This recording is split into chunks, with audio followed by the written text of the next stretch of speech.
جولتنا في أكبر مسجد في مصر والشرق الأوسط وتالت أكبر مسجد في العالم بعد الحرمين الشريفين.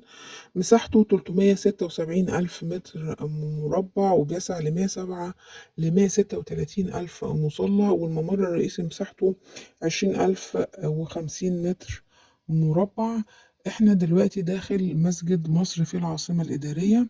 النجفة اللي موجودة داخل المسجد سجلت كأكبر نجفة في مسجد في العالم، وتم تسجيلها في موسوعة جينيس.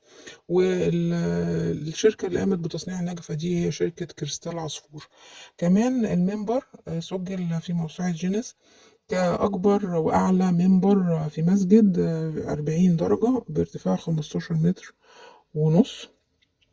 والسجادة اللي داخل المسجد صنعتها شركة النساجون الشرقيون، وأكبر سجادة في مسجد في مصر، ومصنوعة كلها من قطعة واحدة. والنساجون الشرقيون قاموا بنقل المعدات لغزل السجادة داخل المسجد من كتر ما هي مساحتها كبيرة قوي، وهيبقى صعب نقلها من مكان غزلها للمسجد، فتم صنع أو غزل السجادة داخل المسجد. المسجد تم بناؤه على أعلى ربوة في العاصمة الإدارية، في جزء معين اسمه البانوراما، من خلاله تقدر تشوف العاصمة الإدارية كلها.